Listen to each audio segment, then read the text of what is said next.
యుధిష్ఠిరుడు ప్రశ్నిస్తానంటున్నాడు. ఏం ప్రశ్నిస్తున్నాడో వినవలసినది. అద్భుతమైన ప్రశ్నలు. నాకు అనిపిస్తున్నది, ఉత్తమ గతి పొందాలి అంటే ఏం చేయాలి, ఇది చెప్పు అని అడిగాడు ప్రశ్న. ఎవరు? యుధిష్ఠిరుడు. చాలా బాగుంటుంది ఇక్కడ. అంటే ఉత్తమ గతి పొందాలంటే ఏం చేయాలి? పాత్రే దత్వా ప్రియాన్ యుక్త్వా సత్యముక్త్వా చ భారత అహింసా నిరత స్వర్గం గచ్చేదితి మతిర్మమా. నహుషుడు చెప్తున్నాడు.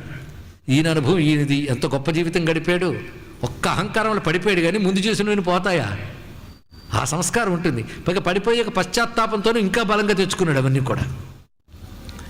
పాత్రే దత్వా ప్రియాన్యుక్త్వా సత్యముక్త్వా, తగిన వాడికి దానం చేసి ఎవడు నొచ్చుకోని విధంగా ప్రియంగా మాట్లాడి సత్యం పలుకుతూ అహింస యందు ఎవడు ఆసక్తి ఉంటాడో వాడు సద్గతిని పొందుతాడు. ఇది మొదటి సద్గతి. బ్రహ్మము ఇవి కాదు, ముందు సద్గతి.